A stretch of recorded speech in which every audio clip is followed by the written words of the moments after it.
Hello and welcome to This Week at the General Assembly. This week we'll be discussing the House's proposed budget. Joining us today will be Joanna Reese, the Government Relations Director for the North Carolina Association of County Commissioners. Remember that you can always find more information on any of the topics we discuss here by visiting www.ncacc.org. The House budget proposal contains several beneficial changes for county government.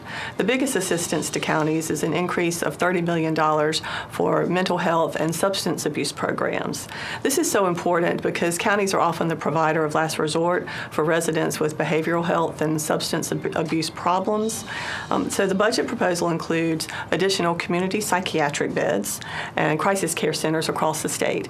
And it also has some additional funding for a behavioral health crisis bed registry to help identify beds across the state for patients that may need them.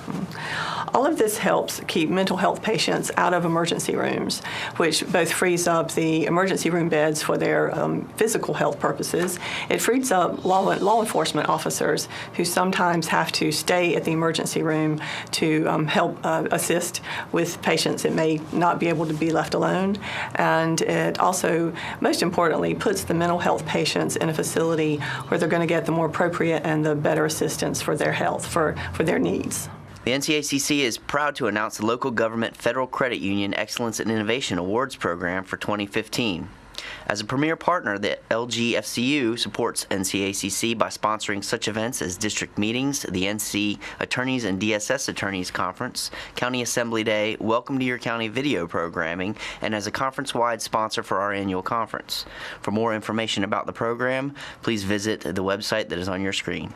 This proposal also includes upgrades to the state's medical examiner system, which really hasn't seen much modernization in recent years, either from a technological standpoint or a substance matter standpoint. It increases training standards and requirements for medical examiners, and it puts in place a statewide electronic death record system. Now, these are partially funded by fee increases that are mostly paid by county governments, so we'll work as the budget moves forward to reduce the impacts of those to counties and possibly look at some options for sharing the cost. This budget also includes some planning money for Medicaid reform. We have not seen a Medicaid reform plan come out of the legislature so far, but this has been an active conversation for a couple of years now. And the fact that there is planning money in this proposal could be an indication that the legislature expects to see a proposal for reform before the end of the legislative session.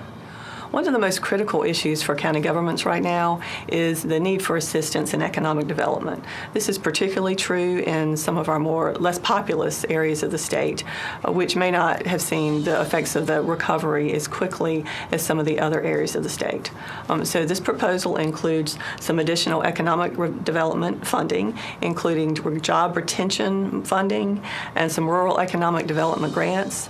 And it also partially restores both film credits in the form of grants and historic preservation tax credits, both of which were eliminated in last year's tax reform. In the area of public safety, the budget provides grants for local governments, local law enforcement agencies to purchase and put into place body-worn cameras, which is a trend that we're seeing across the country right now. Now, we have to remember that this proposal is not final. The House has taken its turn with the budget, and it's now gone to the Senate, which will craft a different proposal, and some of it will be very different probably. At that point, the House and the Senate will get together and hammer out the differences, and of course the governor has to sign the final version. We'd like to thank Joanna for joining us today. If you'd like more information about any of the items we've discussed here today, please visit www.ncacc.org. Thanks for joining us. We'll see you next week.